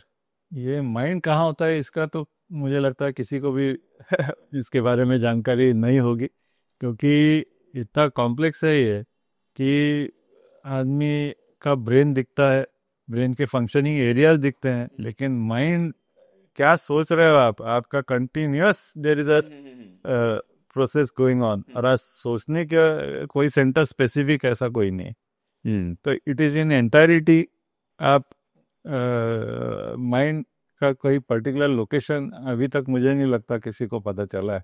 सर इसमें एक अभी कुछ ऐसे न्यूरालिंक्स है या फिर ऐसे कुछ डिवाइसेस है जो बेसिकली माइंड नहीं ब्रेन के फंक्शन, जिसको बोल सकते हैं कि सिग्नल्स को पकड़ते हैं और उसके हिसाब से फिर एक्ट करते हैं, बिहेव करते हैं। मतलब फॉर एग्जांपल कोई मैं वीडियो गेम खेल रहा हूँ तो ऐसे फंक्शंस लगाए तो मैं वीडियो गेम खेल सकता हूँ। मतलब फिलहाल परसेप्शन लेवल पे है या फिर इमेजिनेशन के लेवल पे, वही माइंड से कहाँ पे वो इमेजिन हुआ ब्रेन के हिस्से में पता नहीं, लेकिन वो इमेजिनेशन लेवल पे है। सर ऐसे फंक्शंस हम किस तरह के ब्रेन के फंक्शंस को या फिर सिग्नल्स को हम पकड़ सकते हैं और उसकी कुछ यूटिलिटी हम कर सकते हैं क्या? अभी जो आपने न्यूरलिंक्स के बारे में बोला वो मेरे ख्याल से 2016 में उसकी शुरुआत हुई। हाँ। और एलन मस्क। हाँ, वो कैलिफोर्निया में दे आर स्टार्टेड वर्क। तो शुरुआत में एफडीए का उसका शायद उसको ये मिला नहीं था परमिशन, तो उसके बाद में they are started working. And basically वही है कि ब्रेन के इंटरफेस में काम करते हैं वो, and they try to gather information from the cells, जो सुपरफिशियल सेल्स है उसमें से गैदर करते हैं, and that is transmitted to the distal part. यानी अगर आपको स्पाइन की इंजरी है तो वहाँ से इंफॉर्मेशन गैदर करके उसको डायरेक्ट डिस्टल पार्ट में जो नर्व्स है उसमें पास ऑन किया समझिए, तो इट कैन स्टार्ट वर्किंग। ऐसा उसका कंसेप्ट है। हाँ। तो अब वो कहाँ तक वो उसको ये कर पाएंगे, तो it's a long project and a very ambitious project.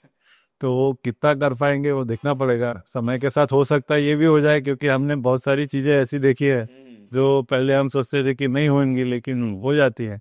तो ये भी एक जो काम चालू है उसके ऊपर भी शायद अगर ये मिल जाए तो बहुत सारे पेशेंट्स का फायदा हो। मतलब एलन मस्क ब्रेन डिकोड करने का प्रयास कर रहा है। डिकोड करने का प्रयास कर। सर एक ब्रेन के बारे में जो सुना है, आइंस्टाइन का ब्रेन। सर आपने कभी सुना है उसके बारे में कि उस ब्रेन में और हमारे ब्रेन में क्या डिफरेंस है और वो रखा क्यों है? ऐसा कुछ आइडिया रखा क्यों है उसके बारे में नहीं, लेकिन उसके ब्रेन में क्या ऐसा है? नहीं, आप जब ब्रेन देखोगे हाँ। तो सबके ब्रेन एक ही जैसे दिखते हैं। तो अ, अब उसमें वही है कि किसने कितना उसका उपयोग किया शायद उसी के बेसिस पे, क्योंकि अंदर में जो प्रोटीन्स तैयार हुए हाँ। और अंदर जो न्यूरोट्रांसमीटर्स का यूज जिसने ज्यादा किया उसका ब्रेन ज्यादा विकसित हुआ। तो आइंस्टाइन ने सबसे ज्यादा हमसे यूज उसका किया होगा उस समय। सर ये आइडेंटिफाई कर सकते हैं कि कितना यूज हुआ है ब्रेन का? नहीं, बाहर से तो नहीं कर सकते। नहीं, मतलब इमेजिंग या फिर कोई एक्सपेरिमेंट्स ऐसे? फंक्शनल जो एमआरआई होता है उससे आप ये आइडेंटिफाई कर सकते हैं कि मैक्सिमम कहाँ वर्क हो रहा है पर्टिकुलरली। जैसे फंक्शनल एमआरआई करते हैं उसमें पर्टिकुलर फंक्शन दे के आप पर्टिकुलर इसमें इमेजिंग करेंगे तो कौन सा एरिया प्रोमिनेंटली एक्टिवेट हो रहा है वो पता चल सकता है। उसको क्वांटिफाई कितना करेंगे तो उससे कितना उसका रिजल्ट्स मिलेंगे ये तो नहीं बता सकता, लेकिन कौन सा एरिया एक्टिवेट होता है वो मालूम चलता है। सर एक सवाल था। ये सर अभी मैं आपको फिर से कंडीशन बताऊंगा सर, आप बताइए कि ऐसा क्यों हो रहा है। फॉर एग्जाम्पल आपने अभी कहा आंखें इमेज को कैप्चर करती है, ब्रेन में लेके जाती है, ब्रेन डिकोड करता है, फिर मुझे पता चलता है कि ये माइक है। ठीक है, कभी कभी ऐसा होता है मेरी आंखें काम कर रही है, आंखें सिग्नल ले रही है, लेकिन मैं ब्लैंक हो जाता हूँ और मैं अपने विचारों में चले जाता हूँ, और फिर कोई धक्का देता है, क्या हुआ, फिर मुझे अचानक से सारी चीजें दिखने लगती है। सर ये क्या हुआ सर इस पूरे ब्रेन के पाथवे में कि मुझे दिख नहीं रहा था उस पर्टिकुलर टाइम पे? आप जो बोल रहे हैं मैं वही कह रहा हूँ कि ब्रेन में इतनी सारी चीजें इंफॉर्मेशन कंटिन्यूस चालू रहती है कि उसमें से कौन सी प्रोमिनेंटली उसको प्राधान्य मिलेगा बता नहीं सकते। जैसे फॉर एग्जांपल ड्राइव कर रहे हैं आप, ड्राइव करते करते भी आपके दिमाग में काम चालू रहता है, विचार आते रहते हैं, and sometimes you get blank.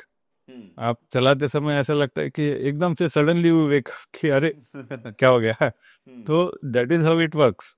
तो बहुत सारी चीजें information continuous is getting activated. आपके अभी बैठे हैं तो भी कुछ ब्रेन जो है आपके घर के बारे में भी विचार कर रहा होगा कि घर में आज खाना मिलेगा कि नहीं मिलेगा, क्या मिलेगा वो भी। लेकिन अभी मैं जैसे बोला तो शायद मेरे दिमाग में वो विचार आया तो मैंने बोल दिया। तो ऐसे बहुत सारे फ्रंट्स पे काम होते रहता है, and it's massive information computing होता है, और फिर then you try to focus on one thing. इसीलिए ये जो बेस है उसका, मेडिटेशन का बेस वही है। ये आपके दिमाग में बहुत सारे विचार आते हैं, आप उसको एक्सप्रेस करने के उसका जो प्रिंसिपल है वो पहले विचार आने दीजिए, फिर then you start focusing on a particular thing and you get down to concentrating on a one channel.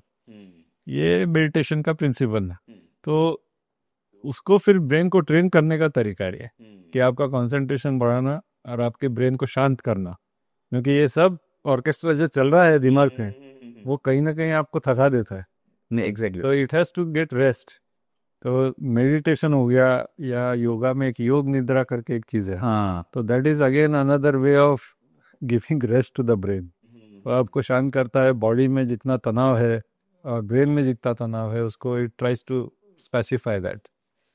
Sir अभी मैं एक ओवरऑल ब्रेन के बारे में हमने जाना, हमने आपके जर्नी के बारे में जाना। अभी सर हम लास्ट पार्ट में हमारे पॉडकास्ट के हमको ना लर्निंग के बारे में जानना है, आपके लाइफ पर्सपेक्टिव के बारे में जानना है कि ये पूरी जर्नी में आपने क्या सीखा। तो मुझे सर एक सीखने का ये जो कॉन्सेप्ट है, इसमें मुझे ये जानना है कि इनिशियल डेज में आप किस पर्सपेक्टिव से देखते थे लाइफ को और आज किस पर्सपेक्टिव से देखते हैं। इनिशियली जैसा मेरा न्यूरो सर्जरी की ट्रेनिंग जो चालू हुई, मैंने कहा कि बम्बई से चालू हुई, बॉम्बे में था मैं तब, और वहाँ से फिर यहाँ जब आया नागपुर, उसके बाद में मैंने तय किया कि ट्रेनिंग पार्ट जो है it's a continuous educative process, तो आपको अपग्रेड करते रहना पड़ता है। तो उसके लिए मैंने ये तय किया कि हर 3-4 साल में कोई मेजर सेंटर में जाऊं और वहाँ पे मैं अच्छे जो पायनियर सर्जन्स हैं वर्ल्ड के, वहाँ जाके उनसे ट्रेनिंग लूँ या उनको देखूं कैसा क्या कर रहे हैं। तो इसीलिए 2000 से 2000 में यूके गया, वहाँ पे जो एक फेमस न्यूरोसर्जन है उनके यहाँ मैंने देखा, महीना भर वहाँ रुका। फिर एक स्लोवेनिया करके जगह है इटली के पास, तो वहाँ पे कैवर्नस साइनस जो एक जगह होती है ब्रेन में स्कल बेस की, उसी के ट्यूमर्स करते हैं वो। अब वो 2000 की बात कर रहा हूँ मैं, तो उस समय यानी 25 साल पहले, तो उनका जो काम है उस समय का, वहाँ जाके वो देखा। 2004 में जर्मनी गया, जर्मनी में एक पर्टिकुलर न्यूरोसर्जन है माजिद सामी, वो सिर्फ कान के पीछे ट्यूमर होता है एक एक्यूस्टिक न्यूरोमा, उसी की सर्जरी करते हैं। तो इमेजिन कि पूरा दुनिया भर से पेशेंट वहाँ आते हैं and then they do that work. तो वॉल्यूम और एक ही सब्जेक्ट पर काम करना ये बहुत बड़ी बात है। और फिर 2008 में यूएस में भी फेलोशिप के लिए गया था। तो मेरा कहने का मतलब है कि ये जो चीज़ें हैं, आपको अपग्रेड जब तक नहीं करेंगे तब तक आप उसको आपके रूटीन में नहीं ला पाएंगे। और पर्सपेक्टिव चेंज होता है आदमी का।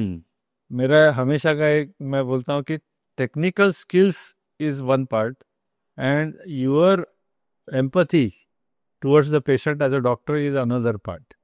तो मैं हमेशा इसको 3 फेजेस में उसको डिवाइड करता हूँ कि फर्स्ट फेज में जब नया नया कोई सीख के आता है, ही इज़ वेरी एम्बिशियस और he wants to state to the world कि जो कुछ हो रहा है वो मेरी कारण हो रहा है या मैं जो कर रहा हूँ उसका ही नतीजा है। तो that phase is the first phase of your career, जब आप इसी में रहते हैं कि जो भी हुआ वो मैं ही कर रहा हूँ और पूरा श्रेय खुद ही लेने की कोशिश करते हैं। फिर सेकंड फेज आती है कुछ सालों बाद, जब ठोकरे खाता है आदमी, तब उसके बाद कि वो फिर धीरे धीरे ही स्टार्ट्स एनालाइजिंग कि जो चीज़ें हो रही है उसमें कुछ चीज़ें मैं कर रहा हूँ, कुछ चीज़ें अपने आप हो रही है या डेस्टिनी की वजह से हो रही है। तो दैट इज 50-50 वाली फेज आ गई।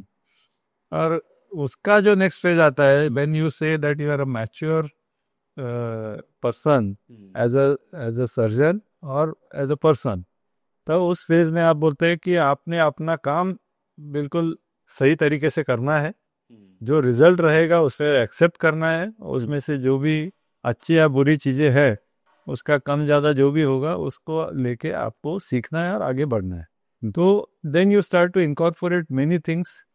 और ये हमारे सामान्य जीवन में भी ऐसी है, क्योंकि जब तक आप पूरे ओवरऑल सिचुएशन को, जब तक आप उसको इम्पोर्टेंस नहीं दोगे तब तक आप आगे नहीं जा सकते। हर एक चीज़ आप गवर्न नहीं कर सकते, there are many factors which are working.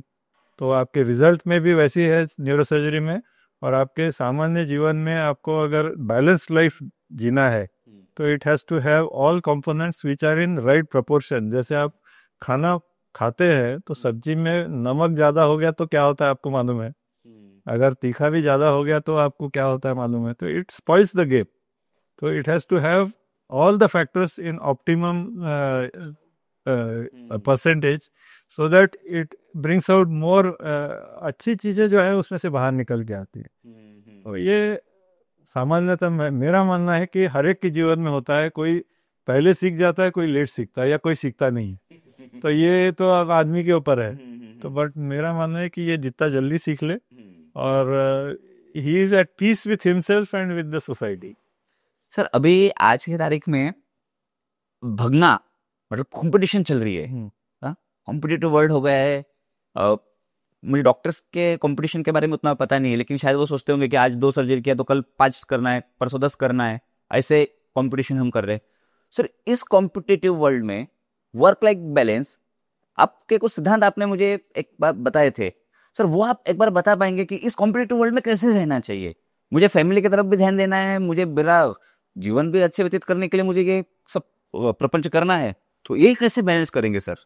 ये बहुत इम्पोर्टेंट है, क्योंकि मुझे याद है कि जब मैं ट्रेनिंग कर रहा था तब एक त्रिवेंद्रम से डॉक्टर सांबा शिवन करके आए थे। He was an external examiner, और उनको हम लेने गए थे एयरपोर्ट, और उन्होंने उस समय जो बताया वो आज भी मेरे दिमाग में ये है कि आपको लाइफ का ट्रायंगल बैलेंस करना ही पड़ेगा। उसके लिए आपकी पर्टिकुलर वर्क एक साइड हो गया, एक साइड आपकी फैमिली हो गई, और एक साइड सोसाइटी एंड हॉबीज हो गई। ये तीनों चीज़ें जब तक आप बैलेंस नहीं करेंगे तब तक you will not enjoy your life to that extent. कोई भी चीज़ बहुत अति ज़्यादा हो गई तो इट स्पॉइल्स द गेम। तो ये बहुत इम्पोर्टेंट है, और उसी बेसिस पे आप जैसे बोल रहे हैं कि जो दौड़ लगी हुई है, इसीलिए मैं कहता हूँ कि ऑप्टिमम काम करिए, उसको एंजॉय करिए, समय पे उसको एंजॉय करिए, नहीं तो समय निकल जाता है और आपको एक ही ज़िंदगी मिली है, उसको एंजॉय करना ज़रूरी है।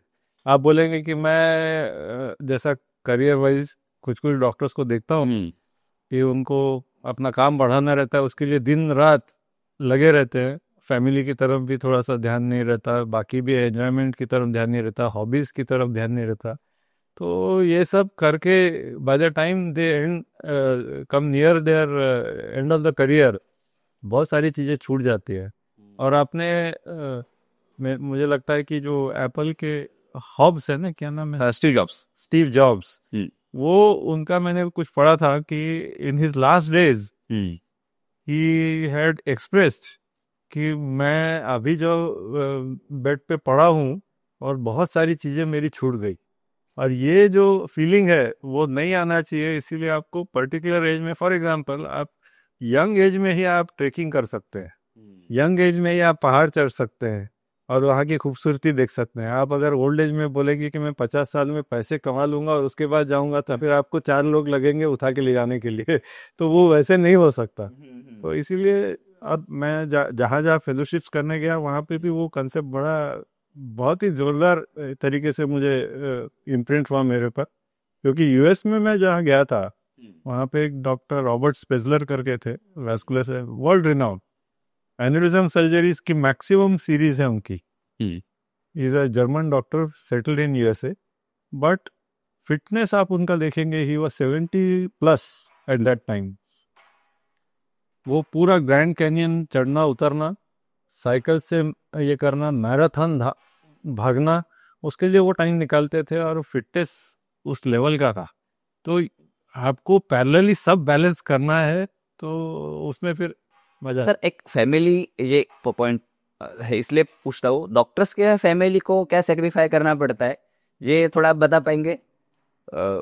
डॉक्टर्स की फैमिली का सपोर्ट कितना इम्पोर्टेंट है साथ में? नहीं, डॉक्टर्स की फैमिली को तो सेक्रीफाइस करना पड़ता है, क्योंकि अगर आपको काम आपका ये करना है तो देयर विल बी टाइम कि फैमिली टाइम आपको सेक्रीफाइस करना पड़ेगा। इसीलिए जो घर में वाइफ और हस्बैंड जो भी है, दे शुड बी अंडरस्टैंडिंग। और ये क्या इमरजेंसी वर्क भी रहता है, बाकी प्लान वर्क भी बहुत प्रोलॉन्ग रहता है, उसके रिलेटेड जो स्ट्रेस एंड ये चालू रहता है, वो तो जब आप पेशेंट बनते हैं तब उस समय के लिए आपको स्ट्रेस आता है, लेकिन एज अ डॉक्टर हर पेशेंट का स्ट्रेस जो रहता है वो अलग लेवल का ही रहता है। तो वो स्ट्रेस, हाँ, उसमें एक अच्छी चीज़ मुझे बताना है कि आप प्रोफेशन और फैमिली को एक साथ कभी मत जोड़िए। आप जहाँ प्रोफेशनल वर्क कर रहे हैं, जैसे आप यहाँ पे अभी आप स्टूडियो में बैठे हैं, तो यहाँ से आप घर ले जाएंगे तो स्टूडियो घर मत लेके जाइए। तो हम जब काम करते हैं, ऑपरेट कर रहे हैं या वहाँ पे हॉस्पिटल में काम कर रहे हैं, तो वहाँ का स्ट्रेस घर ले जाके अगर हम वो चेहरा वैसे ही बना के बैठे रहेंगे और बाकी लोगों से बर्ताव वैसे करेंगे तो इट डजंट वर्क। तो ऑन ऑफ सिस्टम सीखना जरूरी है लाइफ में। तो आपने अगर ऑन ऑफ सिस्टम सीख लिया तो वहाँ का चीज़ वहीं छोड़ दो, घर जाओ तो घर में जैसे एज अ फैमिली मैन कैसा एक्सपेक्टेड है, enjoy that. When you are back to work you enjoy that. और जहाँ अगर हॉबीज आपको इंटरेस्ट है, किसी को गाने में इंटरेस्ट है, किसी को फोटोग्राफी। सर आपकी क्या हॉबीज है सर? मेरी बहुत हॉबीज है सर एक 5-6 हॉबीज अगर बहुत सारी है तो बताइए जो इम्पोर्टेंट। एक तो क्रिकेट था पहले, जो मैंने अभी छोड़ दिया वो तो, हाँ, लेकिन उसके अलावा ट्रेकिंग की हॉबी है, उसके लिए मैं समय निकालता हूँ। अभी भी निकाल दिया? अभी भी निकालता हूँ। 2 साल पहले मैं कश्मीर ग्रेट लेक्स गया था, 7 दिन का ट्रेक है, वो करने गया था। यहाँ से अब नागद्वार के ट्रेक के लिए 5 साल गया मैं। और जब भी ट्रेकिंग का मौका मिलता है मैं नहीं छोड़ता, क्योंकि I love nature. Great great. उसके साथ मुझे पेंटिंग का शौक है। और ये जो कोविड टाइम आया था उस समय मुझे पेंटिंग करने का मौका मिला, जो मैं बचपन में करता था। तो ये पीरियड में मैंने बहुत सारी पेंटिंग्स की, क्योंकि ये जो 3-4 महीने मुझे मिल गए एक साथ, अभी तो फिर से टाइम मिलता नहीं, तो वो पेंटिंग का शौक पूरा किया। गाने का शौक है, गाने गाता हूँ, कराओके पे गाने गाता हूँ। इंस्ट्रूमेंट सीखने का शौक है। हर एक चीज़ के लिए टाइम निकालता हूँ और हर एक चीज़ कोशिश कर लेता हूँ, क्योंकि ज़िंदगी एक ही बार मिलती है, उसमें सब करके देख लेना चाहिए। क्या बात है, क्या बात है। सर अभी मेरे कुछ रैपिड फायर क्वेश्चंस है, ऑप्शंस है इसमें, ये या ये, क्या चुनना चाहिए? एक शब्द में अगर ब्रेन को एक्सप्लेन करना है। अमेजिंग। क्या बात है। Sir one myth about brain surgery जो आपको बस्ट करना है। एक वर्ड में नहीं बता सकता। नहीं ठीक है। इट इज़ नॉट, पहले के पीरियड में जो था वैसा नहीं है। It is quite positive now, things are good. तो ब्रेन सर्जरी से डरना नहीं चाहिए। Great. Sir spine pain in young adults, अभी हमको पीठ की रीढ़ की हड्डी का बहुत प्रॉब्लम है हमारे जनरेशन में। It is man made. Man made in the sense कि आपके हैबिट्स और lack of exercise and timely corrective measures नहीं लेना, that is the main purpose. और आप दिन भर आप टेबल पे बैठेंगे और you don't move yourself, then obviously you are going to have this issues. Sir meditation और medication? I will share meditation. Meditation. Yeah, first, medication is a temporary solution for any. Meditation से medications को avoid कर सकते हैं? Not necessarily, but meditation could be one of the things which can help pushing medication away. Great great. Sir most understood, most misunderstood brain disease? Most misunderstood brain disease तो trauma? trauma नहीं है। I feel there are maybe misunderstood, ऐसा तो नहीं है। Sir मुझे ऐसा लगता है पूरा ब्रेन ही मिसअंडरस्टूड है। पूरा पूरा ब्रेन पूरा ब्रेन ही मिस्टीरियस है, बट नहीं, मैं for layman brain is misunderstood. Misunderstood. Sir coffee good और बैड? क्योंकि ये सवाल पूछने का, क्योंकि अभी कॉफी कल्चर डेवलप हो रहा है, तो कॉफी गुड और bad? Good for giving you that high, but in the long run bad. Sir worst habit for brain health? Not using it. क्या बात है। You should use brain. One thing everyone must do for brain daily? Brain से काम लीजिए, नहीं तो जंग लग जाएगा। एंड सर लास्ट, इसका आप थोड़ा इलेबोरेशन के साथ दे सकते हैं, most fulfilling part of being a neurosurgeon? Gives me an opportunity कि बहुत पेशेंट्स को लाइफ दे सके, जो शायद भगवान की इच्छा होगी कि हमारे थ्रू, जैसे मैंने बोला कि it's not that I am doing it, but because through me I have been able to give life to many people, give reasonable, good life, functioning life to many people in terms of physical as well as जो भी benefits हो सके। अब limitations are always there in each and every part, लेकिन अपने best capacity में मैं लोगों की मदद कर सका, इसमें बहुत खुशी है भाई। Great great.